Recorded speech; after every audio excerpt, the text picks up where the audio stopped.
So okay, no worries. We'll start. We'll begin. हम लोग शुरू करेंगे. Okay, just for those of you who did not understand about Aaron, और उनके लिए जो हारून के बारे में नहीं समझे, now when Aaron used to stand before the presence of God, जब हारून खड़ा होता था परमेश्वर की उपस्थिति में, Aaron standing as a priest before God was holiness. Are you all listening? I'm आप सुन रहे explaining हैं? again. मैं फिर से समझा रहा हूँ. Okay, Aaron standing as a priest before God was holiness to the Lord. और आरून का खड़ा होना परमेश्वर की उपस्थिति में वो परमेश्वर के लिए पवित्रता थी. Why? Because Aaron was holy, pure. क्योंकि हारून पवित्र था, शुद्ध था, He was sanctified वह परिशुद्ध किया गया था, and he was set apart for God. वह उसको परमेश्वर के लिए अलग किया गया था. So even if there were any shortcomings or defects in the sacrifice or the gifts that people brought to God before Aaron met God, और उन बलियों को जो लोग लेकर आते थे, अगर उसमें कुछ घटी होती थी, कुछ त्रुटि होती थी, तो और हारून को परमेश्वर के मिलने से पहले भी, then God would still accept those gifts, or he would still accept that sacrifice. तो परमेश्वर फिर भी उस भेंट को वह स्वीकार करता था, उस बलिदान को वह स्वीकार करता था. Why? क्यों? Because of the holiness of the priests that covered or prevailed over the people. और वह याजक की पवित्रता जो लोगों के ऊपर छाया जाती थी, उस पवित्रता जो याजक की थी, वो लोगों के ऊपर उसको ढांक लेती थी. Similarly, in the New Testament, तो उसी प्रकार नए नियम में, when in the context of a family, एक परिवार के संदर्भ में, the believing spouse जो विश्वास करने वाली जो पति या पत्नी है, is able to sanctify the other spouse and the children. वह योग्य होता है जो दूसरे उस पति पत्नी में पति या पत्नी को और उसके बच्चे को वह शुद्ध कर पाती है या पवित्र कर पाती है. So even you men are in God's governmental structure. Men are the head of the home. और परमेश्वर के उस संरचना के अधिकार में आप उस घर के मुखिया हैं. The men are the head of the home. जो पुरुष हैं वह घर के मुखिया हैं. So when you stand, and your responsibility as a head of the home is also a priest, to be a priest unto God. और जब आप खड़े होते हैं तो आपकी भी जिम्मेदारी होती है कि आप परमेश्वर के लिए एक याजक के रूप में खड़े होते हैं.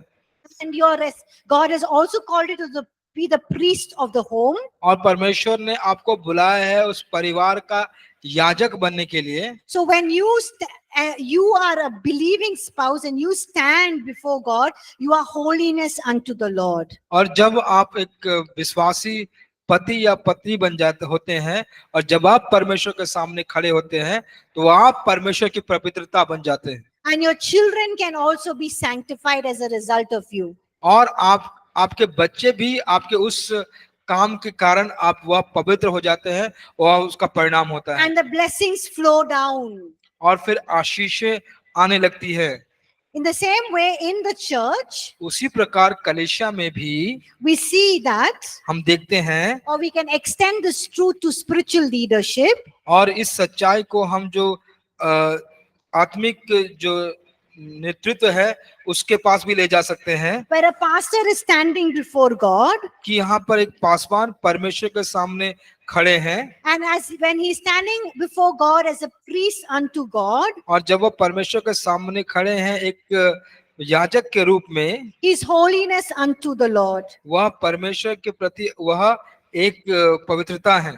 And he could also be someone who can be a covering for the congregation before God. और वह परमेश्वर के सामने उस सभा या उस कलीसिया के लिए एक ओढ़ना या एक झांपना हो सकते हैं. So which means if the people in your congregation are sinful or not coming with a right attitude, the priest who's standing as holy unto the Lord can make an atonement or a covering for them. इसका मतलब होता है कि अगर आपके कलीसिया में लोग जो हैं वह सही रीति से नहीं पा जाते हैं, फिर भी आपका जो अगुआ जो पास्टर होता है वह आपके लिए प्रायश्चित ठहरता है परमेश्वर के सामने, And God can accept their offerings, their gifts. और परमेश्वर उसके उपहारों को, उसके भेंट को ग्रहण कर सकते हैं, And he can, he can bless and he can move powerfully. His presence can be seen powerful in the church. और उनको वह आशीष कर सकता है और उसको सामर्थ्य रूप से उनके वो कलीसिया में उनका इस्तेमाल कर सकता है। Now, did you understand? क्या अब आप समझें? Yes, no? हाँ या ना? Okay. जो समझ गया कृपया हाथ उठाइए। Okay, you have a question? Yes, quickly. You have the mic? क्या आपके पास माइक है? Okay. पूछिए। Okay. Hmm. जल्दी जल्दी माइक ले लीजिए। जी जी। A spouse is sanctified because husband or the wife, that the partner is a believer.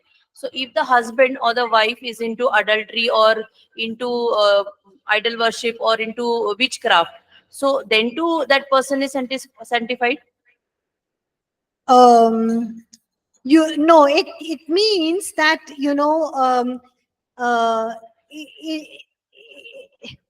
it means that God can even move and work in such a way that can turn that person, the unbelieving spouse caught in sin, can turn them and bring them attract them to the holiness of God.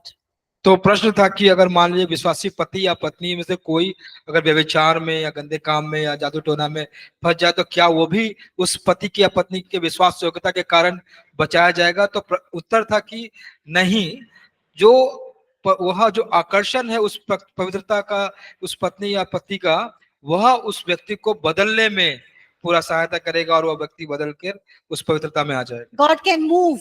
परमेश्वर काम करते हैं। As part of your holiness is you being set apart. God will hear your cry. You know your husband is caught in adultery. You can cry out to God. You can pray. You can ask. God can turn him around. God can bring him around. God can bring a change. God can save your marriage. Or, God can even, the curse will not fall on your children and all of those things. They can be covered, they can be protected, and the blessings can still, flow to you, through your children and the family. Yes. और परमेश्वर ऐसा होने देगा कि कोई भी श्राप जो उनके व्यभिचार करने से या ऐसे गंदे काम करने से जो होते हैं, परमेश्वर उसको रोक के वह आशीष को क्या करेगा, आपके बच्चों पर आने देगा, और परमेश्वर हर एक परिस्थिति को आपके रोने के कारण, आपके गिड़गिड़ाने के कारण बदल देगा और वह व्यक्ति आप विश्वास में आ जाए। And suppose if the spouse dies by the time because he is very hard hearted person, he doesn't want to change, and if he dies in between that, then will he get the salvation? What is your answer? Yes or no? What is your answer? Yes or no? I don't think so. No, he cannot, because salvation is a free gift. Even though Jesus died for everybody, salvation is a free gift and everyone has to make a choice. So he would have had many opportunities to choose, but he did not choose. He was not willing to choose. तो पति या पत्नी में प्रश्न था कि अगर कोई मान लीजिए अपने हृदय की कठोरता के में था और वह मर जाता है तो क्या उसको उद्धार मिलेगा? तो उत्तर था कि नहीं, क्योंकि परमेश्वर का जो वरदान है या जो उद्धार है वह एक मुफ्त वरदान है और उन्होंने चुना है उसको लेने के लिए या नहीं लेने के लिए। तो आंसर है नहीं। But he will have the opportunities. तो उनको मौके बहुत मिले होंगे कि as a result of your sanctification. और आपके पवित्रता में हाँ, वो उन्होंने बोला था वीडियो बंद करने के लिए। इंटरनेट नहीं है। यस, इंटरनेट का प्रॉब्लम है तो इसीलिए। जी, तो वो उनको बहुत सारे मौके मिले होंगे आपके प्रार्थना का परिणाम के कारण, लेकिन उन्होंने चुनाव किया जो वह सही रीति से नहीं किया, इसलिए हो सकता है कि उनको उद्धार न मिले। आप क्यों नीचे चले गए? हाँ, नीचे क्यों चले गए आप? सो गए आप उधर? Okay, any other questions? और कोई प्रश्न?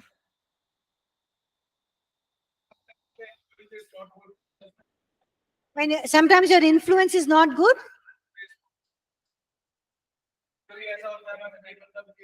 किसी भी जोड़े के लिए मतलब जो है नहीं नहीं, प्लीज हिंदी में बोले और माइक में बोले सो दैट ऑनलाइन स्टूडेंट्स सुन सकें। मैम, कभी कभी ऐसा होता है किसी भी जोड़े के लिए मतलब कि जो आसपास का वातावरण है वो अच्छा नहीं होता। जैसे कि किसी की पत्नी अगर चाहती है कि नहीं मेरा जो पति है उसको चर्च में आना चाहिए, या फिर लाइक अगर वो अल्कोहलिक है और वो उसके लिए प्रेयर कर रही है, तो इन्फ्लुएंस जो है उसके लिए उसको डिमोटिव करता है कभी कभी, कि और लोगों को देख के कि वो चर्च तो आ रहे हैं लेकिन वो भी एक सामने वाला वो अल्कोहलिक है, तो वो उसको किस तरीके से इन्फ्लुएंस कर सकती है, मतलब कि you have to quit it, और कि आप अगर पी भी रहे हो तो भी लेकिन आप चर्च में तो आओ। मुझे समझ में नहीं है आपका that's question. Why I am speaking in English ma'am. Ma'am no, Hindi में भी समझ आता है but it's a little confusing. Okay, you try again. Ma'am क्या होता है जैसे कि कभी कभी कोई जोड़ा है, तो उस जोड़े में से एक अगर कोई आदमी Husband and wife? Husband and wife, Okay, the one person is alcoholic, okay. then the influence is not good for us, For or whom? for the family, for the spouse family. Okay. But sometimes she want her wife wants His to wife he came in the church. he goes to church. Yeah, then you get the deliverance from the alcoholic. Okay, you get deliverance from alcoholism. But Okay. the person is not want to go to or not to avoid. The spouse doesn't want to go to church. Yeah. He wants to avoid it. Okay. अगर और वहां पे जो church में और भी इसी तरीके के एग्जांपल्स हैं, लेकिन फिर Okay. भी क्या होता है कि उसको मतलब एक सॉफ्ट हार्टेड नहीं मिल पाता है, कभी कभी वो सिचुएशन नहीं मिल पाती है करने के लिए, उसको बदलने के लिए। No, I'm really not able to understand. Sister, what he says Yes. is that even after going to the church, his Yes. heart, he's not convicted. Okay. That's all. He's just an open-end question. I don't know. There's no question in this. There's no question in that. No, there is one question. Even when you go to church, he's not convicted of his sin. But his wife's trying to. Okay, his wife is trying his best. Okay. Yeah, but the man don't want to convince. But the man doesn't want to change. Yeah. Okay. So आपका प्रश्न क्या है? ये जो influence है ये घर के लिए अच्छा नहीं है। ये इन्फ्लुएंस अच्छा नहीं है। Yes. बट वो जो ट्राई कर रही हैं तो वो कब तक, मतलब ऐसा है कभी कभी फेथ जो होता है वो हमारी एक होपलेस हो जाती है। ओ, कब तक उसको ट्राई करना है? बिल्कुल, क्योंकि वो होपलेस एक सिचुएशन एक ऐसी आ जाती है, oh now I finish my work, I don't want to do any more. जी जी जी। सब आप सोचिए जवाब क्या है, कब तक उसको ट्राई करना है? हम लाइक जैसे कि अभी मैं आंटी ने बताया कि कभी कभी वो अगर वो पर्सन ही नहीं रहा। ओके, कब तक ट्राई करना चाहिए? कब तक उसके लिए प्रार्थना करना चाहिए? हाँ, हमेशा आखिरी दम तक। हाँ, आखिरी दम तक। जब वो उसका दम भी जा रहा है ना, तभी उसको परमेश्वर के बारे में बोलो, ask him to repent and change. He might repent and change then. If he doesn't, you can't do anything. समझ में आया सबको? समझ में आया? Okay. So Thomas's question is, can your anointing rub on another? Yes. Anointing means impartation. You can impart your skills, your abilities. You can impart it to others. Yes. जी, Anointing cannot rub, because anointing basically means the presence and the power of the Holy Spirit. Yes, the power of the Holy Spirit flowing out of you can minister to the other person, but each one's anointing is based on their relationship with God, because it's a Holy Spirit's presence and power working through them. So how intimate they are, that's the extent of their anointing. Impartation, yes, you can impart spiritual gifts and all of those things, learning and teaching to others. Yes. जी, तो भाई Thomas का प्रश्न था कि क्या हम जो अभिषेक है एक दूसरे के प्रति ला सकते हैं, एक दूसरे से रब कर सकते हैं, घिस सकते हैं, मतलब एक दूसरे के संपर्क में आने से क्या वह अभिषेक दूसरे में जा सकता है?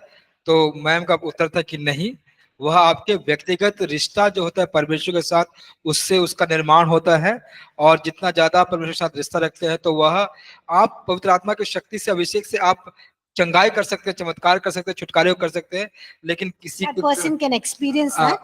वह व्यक्ति उसका अनुभव कर सकता है, लेकिन यह घिस के घर्षण से यह नहीं होता। Because anointing means presence and power. क्योंकि अभिषेक मतलब होता है सामर्थ और वहां पर उपस्थिति। Yeah, पवित्र आत्मा की उपस्थिति. Holy Spirit's presence. Okay, impartation of the power only. Impartation of gifts. तो वो पूछ रहे हैं जी, तो वो कह रहे हैं कि जो वरदान है उसकी भागीदारी होती है, सामर्थ्य की भागीदारी पूछ रहे हैं, तो वो कह रहे हैं कि नहीं, भागीदारी होती है उस वरदान की. Impartation of gifts. Ji. And power, anointing is presence and power of the Holy Spirit. So the Holy Spirit's presence and power moving through you. So So- that depends on your relationship with the Holy Spirit. तो पवित्र आत्मा की उपस्थिति और सामर्थ आपके जरिए से होकर अभिषेक के रूप में निकलती है और सेवकाई करती है. Does that help? Okay. Ji. Okay, we'll move on. So we are in chapter 6. आइए हम आगे बढ़ेंगे, हम लोग अध्याय 6 में हैं. So we see that people are also called to holiness. और हम ये देखते हैं कि लोगों को भी पवित्रता के लिए बुलाया गया है. We see a lot of scripture passages there. और हम बहुत सारे वचन के भागों को देखते हैं. And we already learned yesterday और हम लोगों ने कल भी यह सीख लिया था. that God calls us to be like Him and share in His nature. और परमेश्वर चाहते हैं कि हम उनके जैसे बने और उसके स्वभाव को हम साझा करें. And God also calls us to be completely like Him. और परमेश्वर हमें बुलाते हैं कि हम पूर्ण रूप से उसके जैसे हो जाएं. Now, we move on to this question. What does it mean to be holy? और हम इस प्रश्न में आगे बढ़ेंगे कि पवित्र होने का मतलब क्या है. Now, what does it mean to be holy? पवित्र होने का अर्थ क्या है. Now, God is our sanctifier. और परमेश्वर हमारा पवित्र करने वाला है. That means God has chosen each one of us to be set apart, be But- holy. परमेश्वर ने हमें चुना है कि हम अलग किए जाएं और पवित्र रहें. And it's God who gives us or imparts to us both the nature of holiness और जब परमेश्वर हमको देते हैं और हमारे अंदर से वह जो He पवित्रता imparts का पवित्रता का जो स्वभाव हमारे अंदर लाते हैं, and also the position of being holy. और उस स्थान को जहां पर हम पवित्र होते हैं. So God is the one who imparts to us both the nature of holiness और परमेश्वर वह है जो जो जो दोनों पवित्रता का जो स्वभाव है and the position of being holy. और पवित्रता का जो स्थान है उसको भी हमारे अंदर लेके आते हैं. And what should our answer be to that? और हमारा जो प्रत्युत्तर होना चाहिए उसके प्रति वो क्या होना चाहिए. We should be like Him हम उसके जैसे होने चाहिए and belong to Him. और हम उनके होने चाहिए. And we must say, yes, God, I want to be like you. और हमको यह जरूर कहना चाहिए कि परमेश्वर, हाँ, मैं आपके जैसा होना चाहता हूँ. I want to be completely and wholly like you, और मैं पूर्ण रूप से पवित्र होना चाहता हूँ आपके जैसे. set apart for you.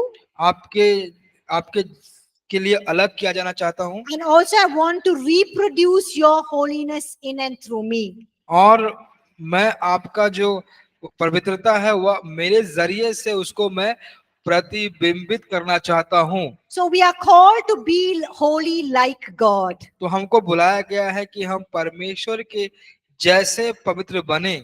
And God requires us to be completely holy like He is. और परमेश्वर चाहते हैं कि हम उसके जैसे पूर्ण रूप से पवित्र बन जाएं.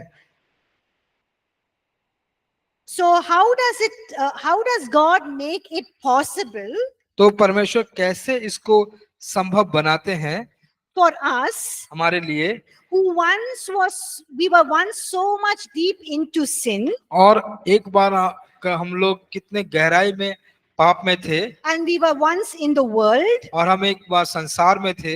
How does God make it possible for us और किस प्रकार परमेश्वर ने इसे हमारे लिए संभव बनाया to make us holy? कि हमको वह पवित्र बनाए. Now, this is something that God has already done for us. यह कुछ है जो परमेश्वर ने हमारे लिए पहले से कर दिया है. God has already empowered us to be holy. परमेश्वर ने हमें पहले से ही सशक्तिकरण कर दिया है पवित्र होने के लिए. God has already empowered us to walk in holiness. और परमेश्वर ने हमें हमारा सशक्तिकरण कर दिया है कि हम पवित्रता में चलें. So we're going to look at two things हम दो बातों को देखेंगे यहाँ पर that God has done for us जो परमेश्वर ने हमारे लिए कर दिया है to empower us to walk in holiness. कि हमारा सशक्तिकरण हो गया है कि हम पवित्रता में चलें. So you must be all thinking this question in your mind. तो आप जरूर इस प्रश्न को अपने मनों में सोच रहे होंगे। Hey, we have been listening that God is holy. हम ये सुन रहे हैं कि परमेश्वर पवित्र है, He wants us to be holy. वह चाहता है कि हम पवित्र रहें, He wants us to reproduce His nature in us. और चाहता है कि वो अपने स्वभाव को हमारे से होकर वो दिखाए। He wants His holiness to be revealed through me. वो चाहता है कि उसकी पवित्रता हमारे द्वारा वह भक्तिमान हो जाए। But how can I become holy? तो मैं कैसे पवित्र बनूं? You know, I am so prone to sinning. और मैं पाप में बहुत पड़ता जाता हूँ जल्दी से। And how can I be holy? मैं कैसे पवित्र बन पाऊं? You don't have to worry about that. आपको इसके लिए चिंता करने की कोई जरूरत नहीं है, Because God has already done the work for us. क्योंकि परमेश्वर ने पहले से ही ये काम हमारे लिए कर दिया है। He has already empowered us to be holy. वो हमें हमारा सशक्तिकरण कर दिया है कि हम पवित्र बन जाएं। Now we need to recognize that and we need to walk in that. तो हमको उसको पहचानना है और उसमें हमें कार्यान्वित होना है या उसमें चलना है। So listen carefully. ध्यान से सुनिएगा। The first thing that you need to recognize पहले चीज जो आपको पहचानना है वह है that the power of sin in your life is broken. कि जो पाप का जो सामर्थ्य है आपके जीवन में वो तोड़ दिया गया है। So tell your neighbor the power of sin over your life is broken. आप अपने पड़ोसी से कहिए कि पाप का जो सामर्थ्य है वो तुम्हारे जीवन से तोड़ दिया गया है।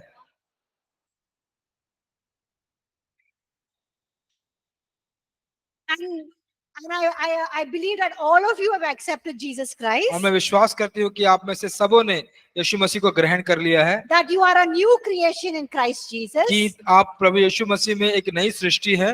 And as a new creation, you have already been sanctified in Christ. और आप नए सृष्टि के रूप में आपको पवित्र ठहरा गया है यीशु मसीह में। So tell your neighbor you have been sanctified in Christ. आप अपने पड़ोसी से कहिए कि आपको मसीह में पवित्र ठहराया गया है। So we look at these two things and we'll end today. और ये दोनों बातों को देखेंगे और आज के लिए हम समाप्त करेंगे। The power of sin is broken over your lives.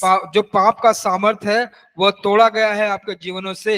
Now when Jesus died on the cross, जब यीशु मसीह क्रूस पर मरे, He not only paid for our sins, उन्होंने ना कि हमारे पापों के लिए मूल्य चुकाया, He not only paid the punishment for our sins, और हमारे पापों के लिए क्षमा को ही प्राप्त नहीं किया, but He also broke the power of sin लेकिन over our lives. उन्होंने जो पाप का जो सामर्थ्य है वो भी हमारे जीवन के जो था उसको तोड़ दिया। And He set us free from the power of sin. और उन्होंने हमको मुक्त किया उस पाप के सामर्थ्य से। Amen. आमीन।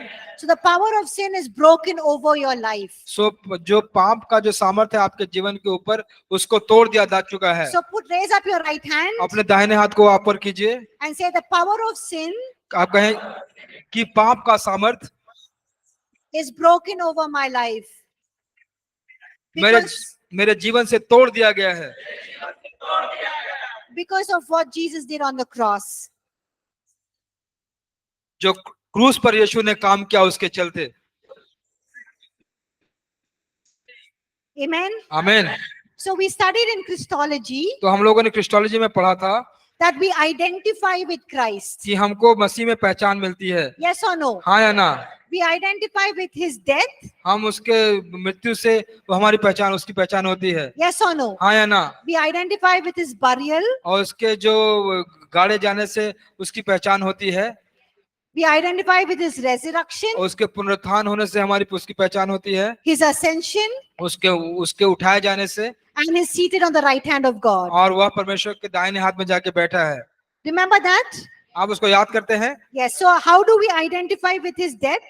तो हम कैसे उसके मृत्यु से उसको हम पहचान प्राप्त कर सकते हैं? That Jesus died on the cross for our sins. कि यीशु क्रूस पर हमारे पापों के लिए मरे, So we are also dead to sin. तो हम भी पाप के लिए मरे जा चुके हैं। So when Jesus died on the cross, कि जब यीशु क्रूस पर मरे, and we are also dead in, we identify with His death. और हमको भी पहचान होती है उसके मरने से। That means the power of sin over our lives is broken. कि जो पाप की सामर्थ हमारे जीवन के ऊपर है वह टूटी गई है। When we identify with Jesus' resurrection, और जब हम आज पहचान पाते हैं यीशु के पुनरुत्थान से, then we identify that we are walking in the new life. तो हम यह पहचान पाते हैं कि हम उस नए जीवन में चल फिर पा रहे हैं, That the new life of God is flowing through us. कि वो नया जीवन जो परमेश्वर का है हमारे जीवन से दिखाई दे रहा है। So Jesus took our death. What is Oh. happening there? What?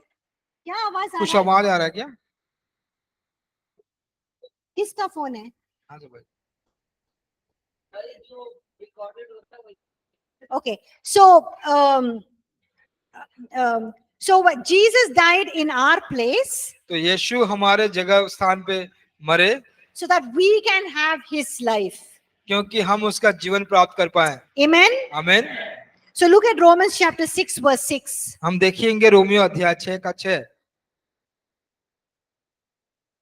All that I said is very powerfully and beautifully both brought out in Romans chapter 6. और जो भी मैंने कहा है उसको बहुत सुंदर रीति से और सामर्थ्य रीति से बताया गया है रोमियो अध्याय 6 के 6 में। But we're not going to look at the entire chapter. We'll just look at few verses. और हम पूरे अध्याय को नहीं देखेंगे, हम कुछ वचन को देखेंगे। So here it says that our old man, which means our old sinful nature, और यहाँ कहता है कि हमारा जो पुराना मनुष्य था, इसका मतलब है कि हमारा जो पुराना पाप का स्वभाव था is crucified with God. उसको क्रूस पर चढ़ाया गया है परमेश्वर के साथ। That the body of sin कि जो पाप का जो शरीर है is done away with. जो उससे निकल जाता है And we are no longer slaves to sin. और हम पाप के दासत्व में नहीं रहते हैं।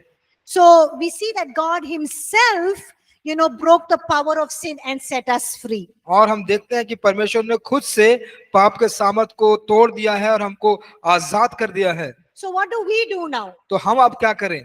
The power of sin is broken, पाप का जो सामर्थ था वो तो टूट गया, but you're saying, hey, sin is still powerfully reigning in my body. तो आप कहते हैं कि नहीं, पाप तो अभी भी बहुत शक्तिशाली रूप से मेरे शरीर में है। I'm not able to control my anger. मैं अपने गुस्से को मैं नियंत्रण नहीं कर पाता हूँ। I'm not able to overcome my pride. और मेरा जो घमंड है उससे मैं बाहर नहीं निकल पाता हूँ। I'm not able to control talking negative about others. और मैं किसी व्यक्ति के बारे में नकारात्मक कहने का भी नियंत्रण नहीं कर सकता हूँ। So I'm experiencing that the power of sin is still controlling my तो life. मैं अनुभव करता हूँ कि जो पाप का जो सामर्थ्य है वह अभी भी मेरे जीवन को नियंत्रित कर रहा है। So Paul is telling the church at Rome, और पौलुस जो रोमियो की कलीसिया है उसको कह रहा है, he's saying, hey, this is the fact that the power of sin is broken over your life. वो कह रहा है कि देखो यह बात है कि जो पाप का सामर्थ्य है वह आपके जीवन से तोड़ा गया है। Now what you need to do is recognize that it has been done. तो आपको क्या करना है कि वो आपको पहचानना है कि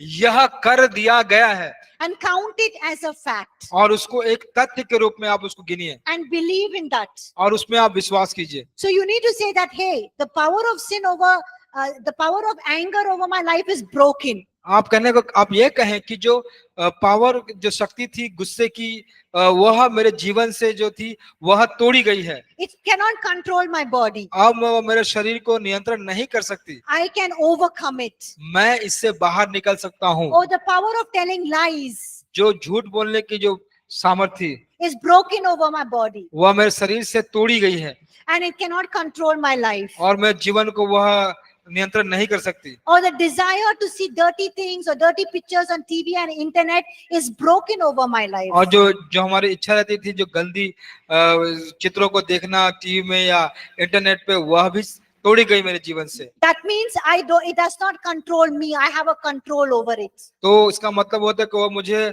नियंत्रित नहीं करता, मैं उसके ऊपर नियंत्रित करता हूँ। I can overcome it. मैं उससे बाहर निकल सकता हूँ Because God has done it already on the cross. क्योंकि परमेश्वर ने पहले से उसे क्रूस पर कर दिया है And you need to believe that. और आपको उस पर विश्वास करना है। I was reading one of the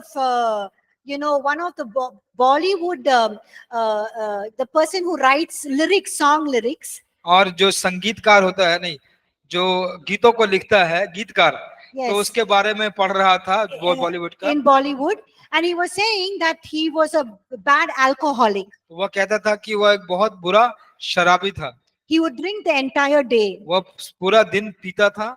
His wife could not do anything to change that. उसकी पत्नी उसको बदलने के लिए कुछ ना कर पाई।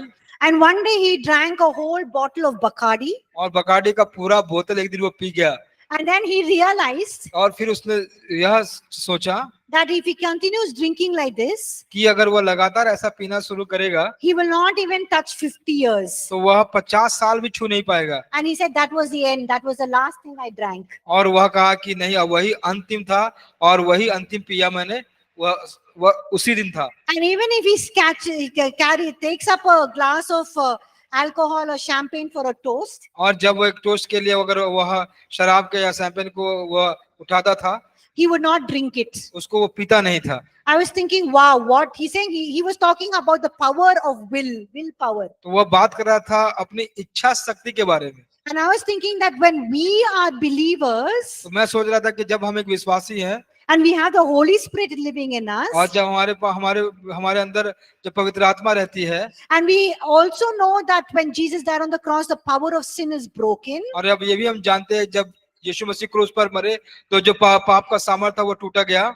That means we don't have any excuse तो इसका मतलब हमारे पास कोई बहाना नहीं है to overcome any kind of sin. कि हम किसी भी पाप पर कामयाबी नहीं प्राप्त कर When सकते। an unbeliever can do it, how much more a believer? जब एक अविश्वासी कर सकता है तो कितना ज्यादा एक विश्वासी कर पाएगा। When what God has done is so great and his power has broken sin, it cannot control our bodies. Amen. जब परमेश्वर ने यहाँ पर वह पूरा जो काम किया है क्रूस पर, वह हमारे शरीर पर, वह हमारे शरीर को नियंत्रित नहीं कर सकता। Amen. आमीन। So look at what Romans chapter 6 verses 11 to 14 says. आप देखिए कि रोमियो 6 का 11 से 14 वचन में क्या कहता है। Paul is saying, hey, your power of sin is broken. पौलुस कहता है कि तुम्हारा जो पाप का सामर्थ है Now, वह टूट गया है you need to recognize that it is dead in you. और आपको यह पहचानना है कि अब आप में यह मर चुका है। And don't let sin reign in your body. और आप अपने शरीर में पाप का राजत्व नहीं होने दीजिए, राज न करे। And present yourselves to God. और आप परमेश्वर को आप ऐसा करके चढ़ाएं Present yourselves to God. और आप परमेश्वर को अपने आप को सौंपें। And don't present yourself or don't give yourself to sinful passions. और अपने आप को जो पाप में जो काम है उसके ऊपर अपने आप को ना दें। And in verse 22 of the same chapter, Romans chapter 6, और रोमियो के 6 अध्याय के 22वें वचन में it says, you have been set free from sin. और कहता है कि आपको पाप के से स्वतंत्र किया गया है। Now you are slaves of God. आप अब परमेश्वर के दास बनकर And you have the fruit of holiness. तो Amen. तुमको फल मिला है पवित्रता का। Amen. आमीन। So you tell your neighbor you've been set free from sin and you have the fruit of holiness. आप कहें अपने पड़ोसियों को कि आप को स्वतंत्र किया गया है और आप पवित्रता के फल हैं।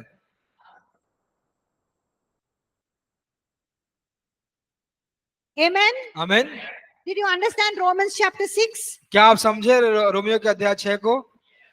So if anyone comes to you and tells you, hey, I cannot give up drinking, smoking, अगर आपको कोई आके कहे कि मैं धूम्रपान का और पीने का जो आदत है उसको नहीं छोड़ सकता, he's a believer and he's accepted Jesus Christ. वह एक विश्वासी है और उसने यीशु मसीह को ग्रहण कर लिया Or है। if you're telling you cannot overcome any sin in your life, अगर आप कह रहे हैं कि आपके जीवन में किसी पाप पर विजय नहीं प्राप्त कर पा रहे हैं, then please read Romans chapter 6. तो फिर आप रोमियो का अध्याय 6 को पढ़िए। And remember that the power of sin is broken in your life. आप यह याद करिए कि जो पाप का जो सामर्थ है आपके जीवन से तोड़ दिया गया है। Even if you're in love with an unbeliever, अगर आप किसी अविश्वासी से प्रेम भी करते हैं तो you can even overcome that. तो आप उससे भी बाहर निकल सकते हैं। You have no excuse. आपके पास कोई बहाना नहीं है। Amen. आमीन। Okay. So we look at the second thing that we look at. और दूसरी बात जो हम उसमें देखते हैं, We are looking at what God has done for us to become holy, हम देखते हैं कि क्या परमेश्वर ने किया है हमको पवित्र बनाने के लिए, and what we need to do और हमको क्या करना है? The first thing we need to do is we need to recognize as the power of sin is broken in our bodies. और हमको यह पहचानना है कि जो पावर है, जो पाप का सामर्थ्य हमारे जीवन से तोड़ा गया है, And that we are a new creation. और एक हम एक नई सृष्टि है, And as a new creation, we have been sanctified in Christ. एक नई सृष्टि के रूप में हमको पवित्र ठहराया गया है मसीह में। So, as believers, एक विश्वासी के रूप में we are already sanctified in Christ. हमको शुद्ध किया गया है मसीह में, पवित्र किया गया है मसीह में। That is your spiritual truth. और वह एक आत्मिक सच्चाई है, That is your positional truth. और यह आपका जो स्थिति का सच्चाई है वह है। So, all of you listening, तो आप सुन रहे हैं ना इसे, that you are already being sanctified. कि आपको पहले से पवित्र ठहराया जा चुका है, That is your positional truth, और आपका वह स्थायी सच है, which means God has already completed the work in the spiritual realm. कि परमेश्वर ने आत्मिक दुनिया में उस काम को समाप्त कर दिया है। So positionally you are made righteous, you are already sanctified. तो आप उस स्थिति में, उस स्थान में आपको धर्मी बनाया जा चुका है, आपको पवित्र ठहराया जा चुका है, Yes, you are already made holy आपको पवित्र बनाया जा चुका है in the spiritual realm. आत्मिक दुनिया में। But God is inviting us to live that out in our daily lives today. और परमेश्वर हमको आमंत्रित कर रहे हैं कि उसको अपने रोजमर्रा के जीवन में हम वैसे जिएं। So this is a positional truth that you have, that you are sanctified, और ये एक स्थिति की सच्चाई है कि आपको शुद्ध किया गया, but it only you will see its effects when you are able to live it out practically in your lives. और आप उसके सामर्थ्य को तभी जान पाएंगे, प्रभाव को तभी जान पाएंगे जब वह पाप से अलग जीवन आप जीते हैं तभी। Now look at your notes, 2 Corinthians 5:17 and Ephesians 4:24. आप देखेंगे दूसरी कोरिन्थियों 5:17 और इफिसियों 4:24, 1 Corinthians 1:30 पहला कोरिन्थियों 1:31 and 1 Corinthians 6:11. और पहला कोरिन्थियों 6:11। Can everyone just read that quietly by yourselves, please? क्या आप अपने आप खुद शांत होकर पढ़ सकते हैं इसे?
So these verses say तो ये वचन कहते हैं that when we are born again, कि जब हमारा पुनः जन्म होता है, that in our spirit man, कि हमारा जो आत्मिक मनुष्य है, we are filled with the righteousness and the holiness of God. कि हम धार्मिकता और पवित्रता जो परमेश्वर का है उससे भर जाते हैं। So tell your neighbor that you are filled with the righteousness and holiness of God. तो अपने पड़ोसी से कहिए कि आप परमेश्वर की धार्मिकता और पवित्रता से भरे हैं।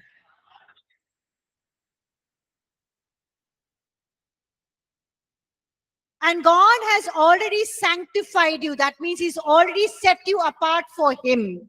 और परमेश्वर ने पहले से ही आपको सब शुद्ध कर दिया है, पवित्र कर दिया है और अपने लिए आपको अलग कर दिया है। This was God's plan even before the creation of this और world. यह परमेश्वर की योजना थी इस संसार के रचना होने से पहले ही। It was His plan before the creation of the world that each one of us should be holy and blameless before Him. Ephesians 1:4. और इफिसियों के 1:4 में लिखा है कि वह उनका योजना था कि हम में से प्रत्येक उसके लिए पवित्र ठहराकर उसके लिए अलग किए जाएं।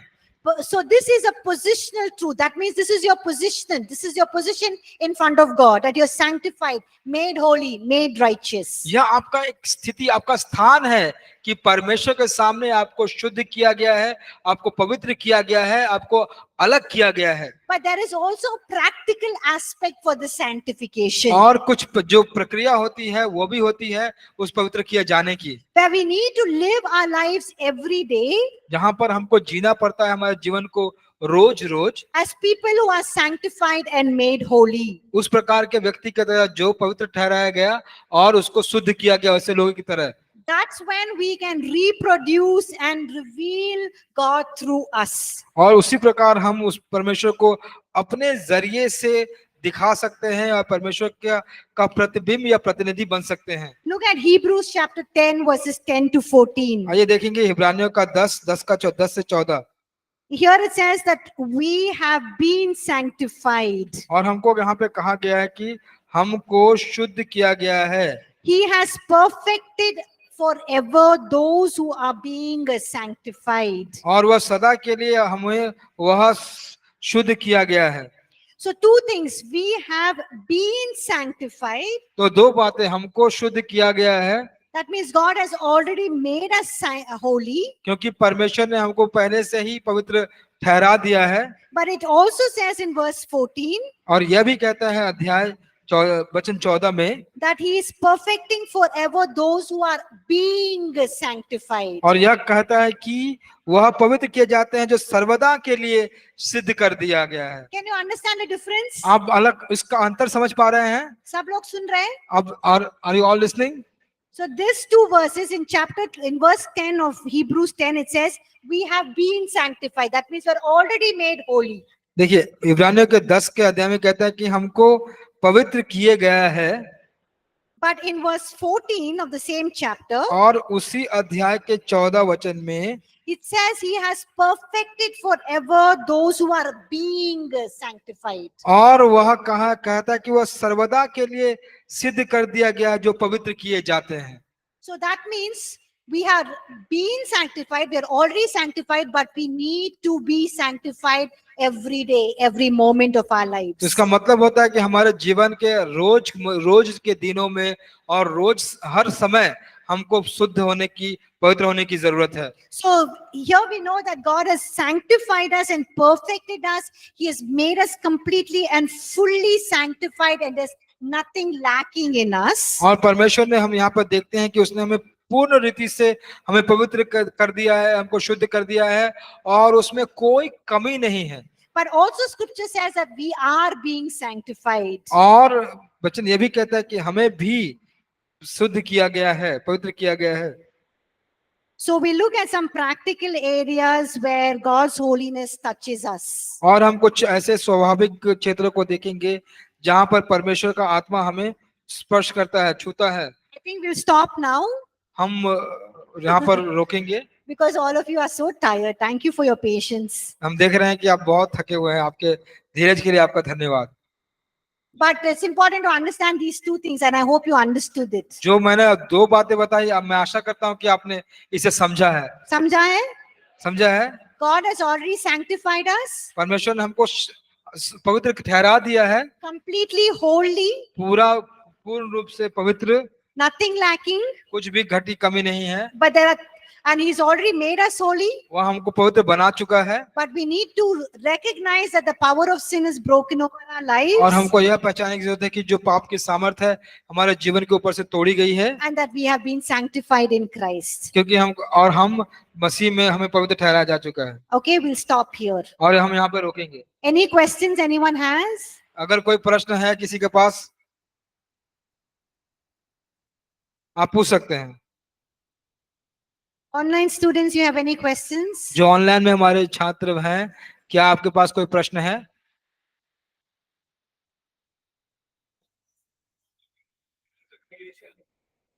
Yes, it's God's plan and will before even the foundations of the world to make us holy, blameless, without any fault. Ephesians 1:4.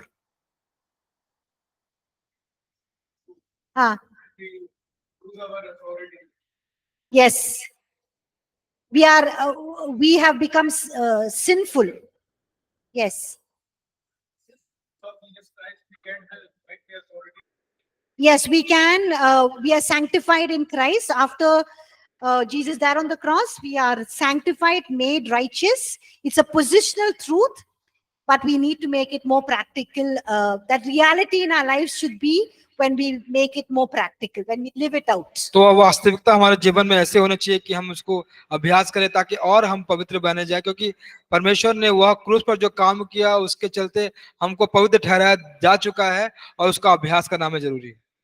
उनका प्रश्न बहुत सुंदर था। वो कह रहे थे कि क्रिएशन के पहले, वह तो सृष्टि रचने से पहले, so his question was that before the creation, परमेश्वर ने हम लोगों को पवित्र बनाया था। God has made us holy.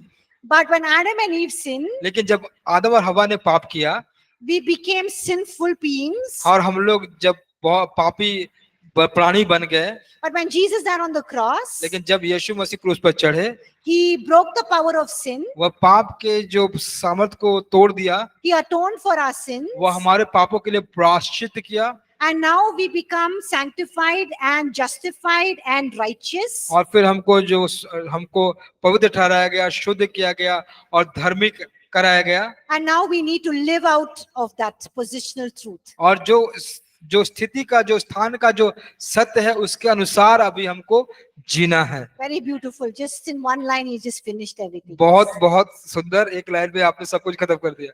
Yeah. Anyone else? Any questions? और किसी का कोई प्रश्न है? Any other questions? और कोई दूसरा प्रश्न?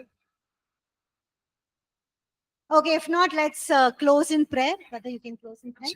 Okay. तो आइए, अगर नहीं है तो हम लोग प्रार्थना में समाप्त करेंगे।